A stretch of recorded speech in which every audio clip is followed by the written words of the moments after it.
I'm Larry Steinhouse, and welcome to Money Chat Now. Money Chat Now is a politically charged stock market pre-show giving you the politics behind the biggest moves in the stock market. It is presented with comedic common sense by an expert in financial literacy, and hey, that's me, Larry Steinhouse. Today is Tuesday, May 3rd, and I want to welcome you to the show. We are here live on WWDB Radio 860 AM in Philadelphia, and we are live on Facebook, Twitter, LinkedIn, and YouTube. Of course, you can find me on Facebook, LinkedIn, Twitter, True Social, TikTok, and other social media by searching Larry Steinhouse. I haven't been on my True Social account in a while. I need to get on there and see if anybody has connected. Hey, just a reminder, if you're watching online, hit that like button, hit that share button, and don't forget to subscribe to the YouTube channel. In fact, if you haven't already subscribed to the YouTube channel and on Money Chat Now, please do that because we lost the channel and we had to rebuild it.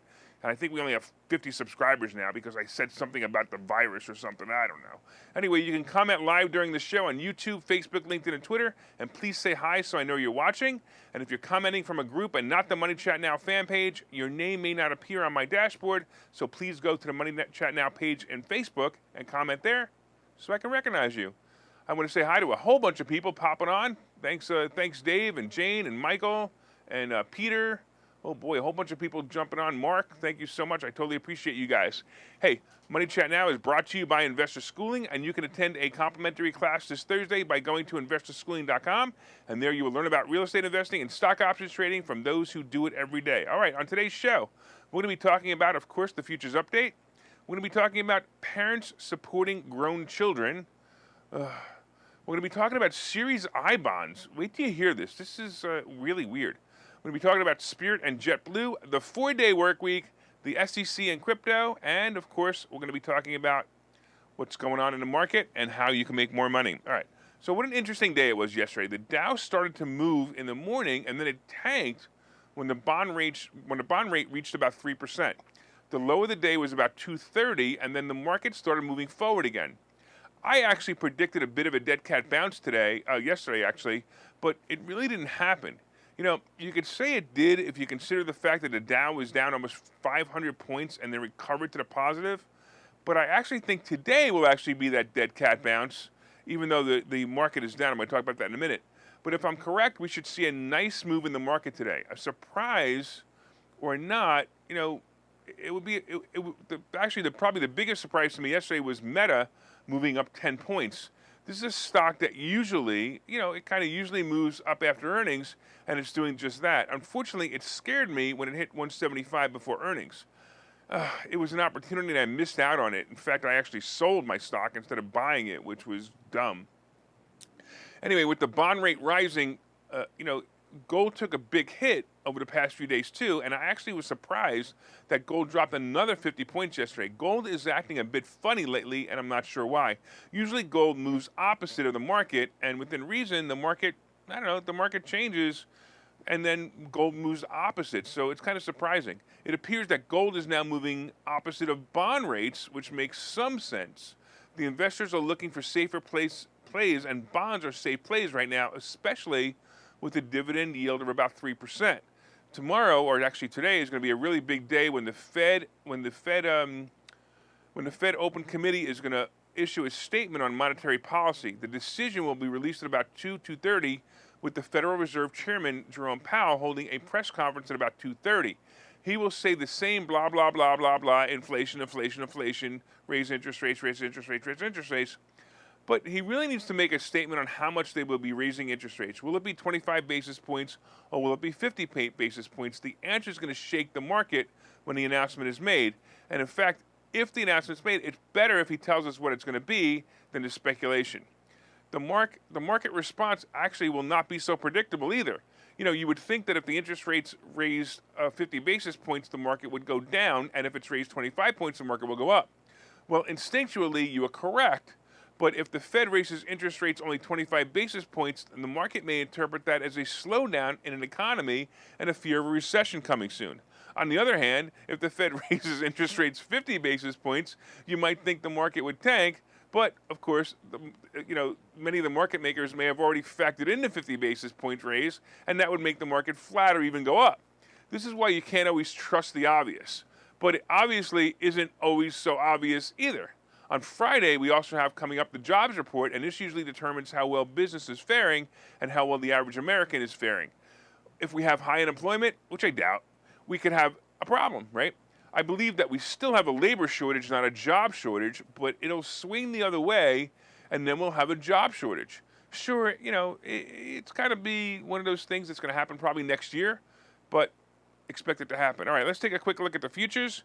Let's see, we can actually see that the Dow is down about 90 points. The S&P is down 12, and the NASDAQ is down about 45. It was worse earlier, so I'm kind of seeing it bounce around. But this morning it was up high. It was actually about positive, about 150. So we'll have to see if I'm right. I actually think it's going to be a good day today, even though it's starting off sluggish. Let's talk about parents supporting children. Isn't it great to be 8 years old? You know, when your parents buy you everything you want or need. You get a nice room inside your parents' house, fresh, clean sheets, 3 meals and snacks. Oh, by the way, thanks, Linda. That's what I get now. All right, things you kind of get, on an average until you're about 18 or so. Well, in 2008, many adult children ended up living with their parents when the financial bottom dropped out.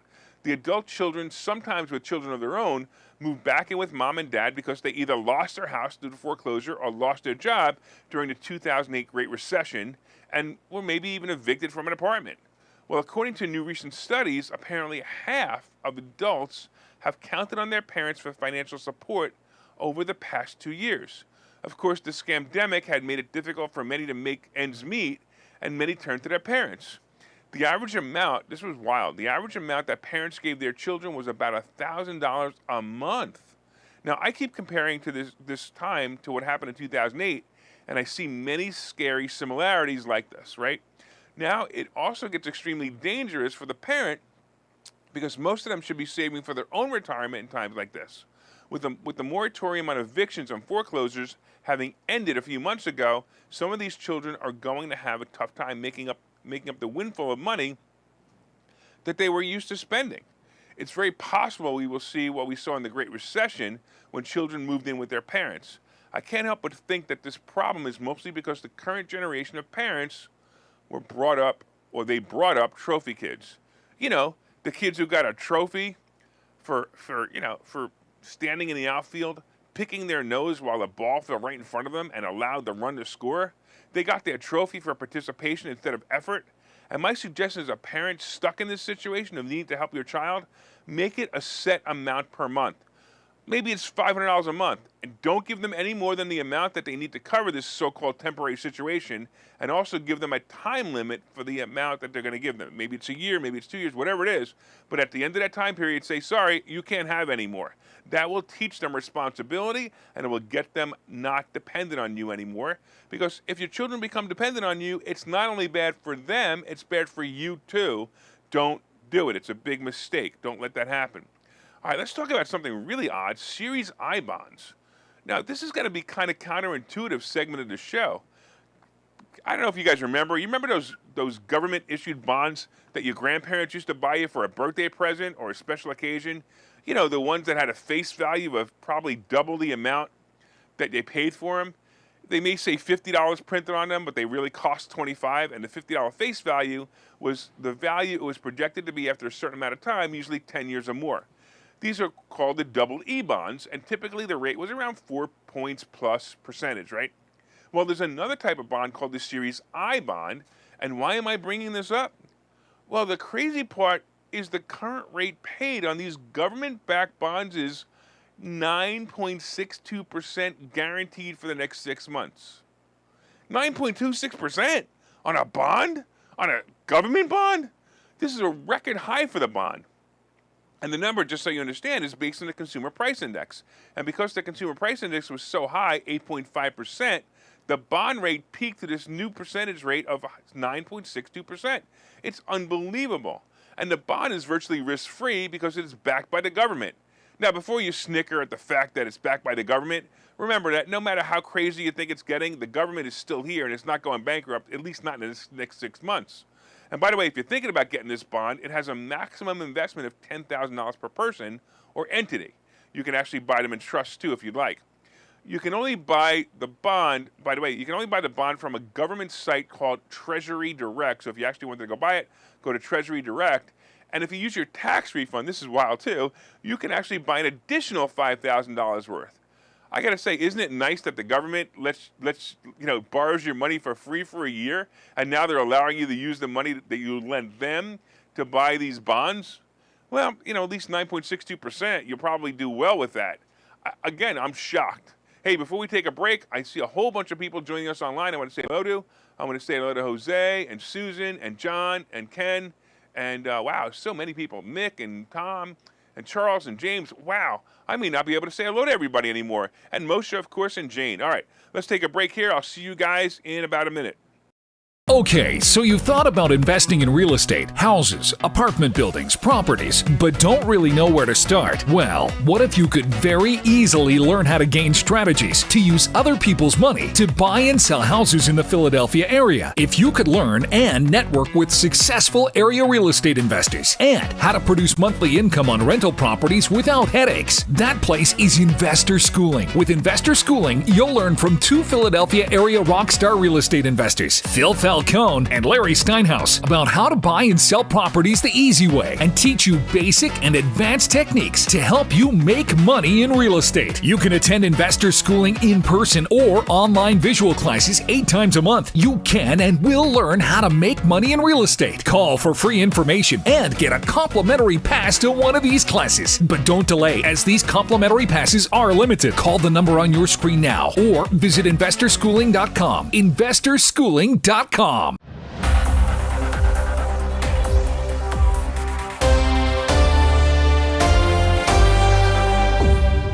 right, welcome back to Money Chat Now. I'm your host, Larry Steinhouse. And of course, if you'd like more information on Investor Schooling, you can go to investorschooling.com or call 866-424-2829, 866-424-2829. Hey, I want to thank you all for listening on WWDB Radio 860 AM in Philadelphia. And if you're watching online, please hit the share button so you can help your friends learn how to make more money. Hit that like button. Let me know you enjoy the show. Right now, everybody take out your phone, or if you're watching the show, or if you're online, hit that like button. Just go hit, like, or love. I don't care. Just hit that button. I want to know that you're watching. All right. And of course, you can leave comments on Facebook, Twitter, LinkedIn, and YouTube, and I'll try to respond to them live. All right, so far, we have been discussing the futures update, and right now, the Dow is down 76 points, the S&P is down 10, and the NASDAQ is down 36. We've been talking about parents supporting grown children, and, that's a problem. You got to be really careful. Don't support your grown children because you're going to go broke doing it. We talked about the oddest thing, which is Series I bonds, which is 9.62%. That's weird. We got coming up, we got Spirit and Jetblue. We've got the 4-day work week. This is just the stuff that makes you want to laugh. And of course, we got the SEC and crypto. And then we have today's picks and plays. But first, did you guys hit that like button? Did you guys hit that share button? Come on, Seth. I see you watching. Hit that share button. Hit that like button. And don't forget to leave comments on Facebook, LinkedIn, YouTube, or Twitter. And if you're listening on WWDB Radio, be sure and set a preset to this station and listen every day at 7:30. And also look up Money Chat Now on Facebook when you get home and let me know what you think of the show. All right, before we start the second half, we all know that a new financial situation is coming. And the question is it going to be a recession or is it going to be a simple downturn? Well, if you want to survive through it, you should order my new book. Go to barnesandnoble.com and look up Money Hacks by Larry Steinhouse. Pre-order it, and I promise you're going to learn something. I got to be honest, the book isn't released yet. I had a number of copies. I had about 50 copies that I handed to some special people, and they've been reading it, and they've already left me amazing reviews. So go to barnesandnoble.com, take a look at the reviews. And there are chapters in this book about how to make more money and chapters about how to pay less taxes. I'm kind of thinking that, you guys might want to make more money and pay less taxes. If not, you probably should be watching, some other show, maybe Dr. Phil. But if you want to pay less taxes and make more money, keep watching my show and also read the book, Money Hacks. And then, of course, we teach all of that stuff at Investor Schooling. All right, let's get into the second half. So let's talk about Spirit and Jetblue. A few months ago, I had discussed the offer that Jetblue Airlines made to take over Spirit Airlines. And if this merger was to happen, Jetblue would have become the 5th largest airline in the world. Well, there have been many articles stating that the deal was done, at least until yesterday, that is. And according to a Wall Street Journal article today, the deal isn't done and might not even happen. It started a while back when Frontier offered to buy Spirit for $2.9 million, and then JetBlue came in and offered more. The offer went to the board of directors of Spirit, and the board rejected the offer because they felt that JetBlue may not be able to follow through with the deal. Now, I have to tell you that JetBlue even pledged $200 million as a non-refundable deposit. So if the deal did in fact go bad because they couldn't follow through, they would get $200 million. So basically, here's $200 million if we mess it up. And the board still rejected the offer. Of course, Spirit Airlines stock tumbled on the news yesterday and is now down about 10% yesterday. Now, I will tell you that the stock is trading for about $21.50 with the symbol SAVE, S-A-V-E, and here's a really good speculation play if you're so inclined. You know, there's either another suitor will come along, or either one of these suitors, JetBlue or Frontier, will make another play, and my guess is going to be soon. That will probably spike the stock again and probably drive it up 10 or 15%, and I think it's going to happen pretty soon. I was also looking to see if this merger halt would affect any other airline stocks, and I did not see it as of this morning, but I will tell you that travel and travel demand has changed because of the government overreach during the scamdemic. It's returning to normal, but many travelers still have a bit of PTSD over the masks and virus garbage. I still like the travel industry as a great play, and as we completely wind down the nonsense of the past 2 years, I think it's going to get much better. All right, let's talk about a 4-day work week. All right, when I come across an article that makes me say, you have to be kidding me, you know I have to talk about it. Hey, Tommy, you can write that down. It's an article that says you have to be kidding me. That's another Larryism. Well, to my surprise, and probably yours as well, it seems that a certain state has been working on a new bill. And this bill, introduced by Democrats, of course, is called the 4-day work bill. 4-day work week bill. Can you guess which state introduced it? Come on, this one should be an easy for you. Come on, which state would introduce a 4-day work week bill? Yep, Crapafornia. That's right, because the people living in California are working too many hours and they need to take a break. This 40 hours is so hard. Why do I have to go to work? I want to stay home and play my video games. Oh, really, California? This bill, which stalled in the assembly, would have required, check this out, private sector employees with more than 500 employees to pay hourly workers overtime after logging more than 32 hours a week. There's so many things wrong with that. 500 employees, first of all, 32 hours a week. But anyway, most of the arguments against the bill were about the fact that employers can't find workers right now. So if they give people overtime for 32 hours a week, they will now need to find 4 employees to cover the work of 3 employees at the same rate to the company, right? So they now need 4 employees to cover the 8 hours a week. It's bizarre.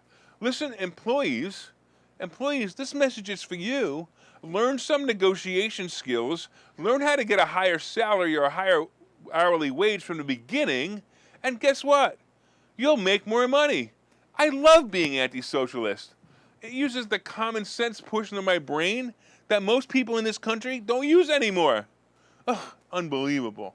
Now all my employees are gonna come to me today and they're gonna ask me for more money. All right, let's talk about SEC and crypto.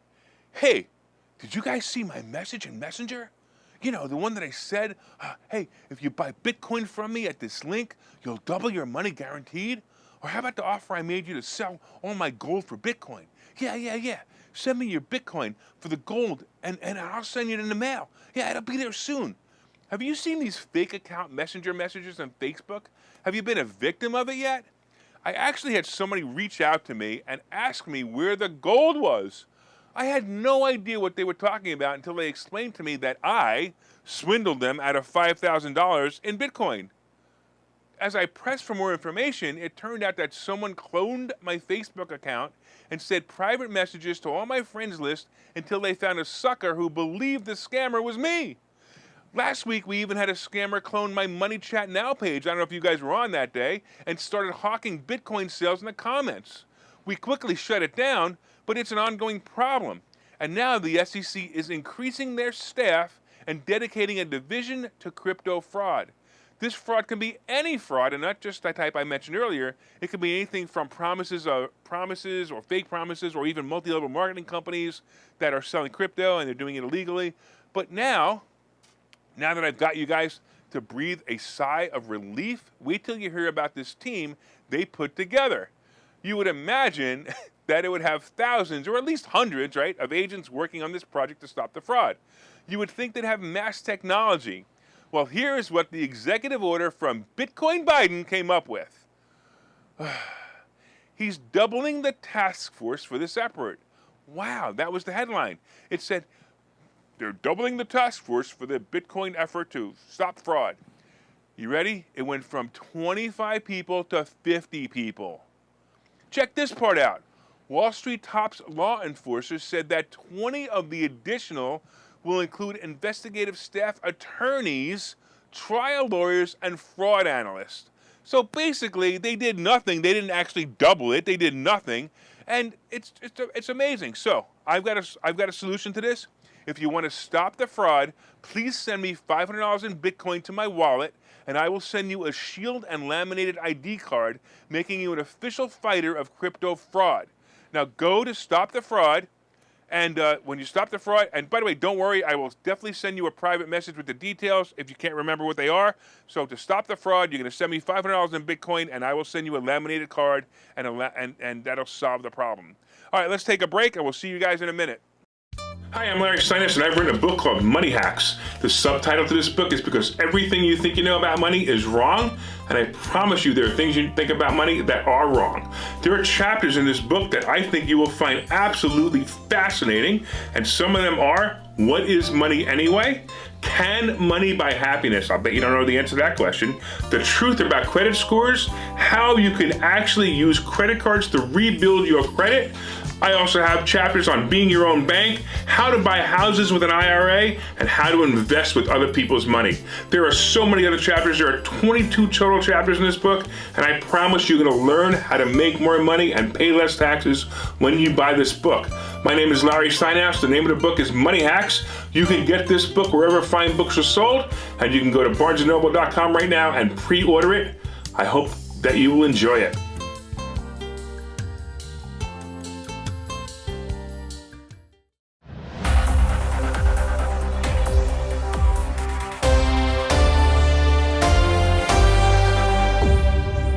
Welcome back to Money Chat Now. I'm your host, Larry Steinhouse. And by the way, we're having a book launch on June 1st. If you guys want to go to the book launch, we're going to do dinner. We're going to tell you about a bunch of money hacks. And if you have the book, we're going to sign your copy. And it's $27. So show up for $27. Go to moneyhackslive.com, moneyhackslive.com to register now for just $27.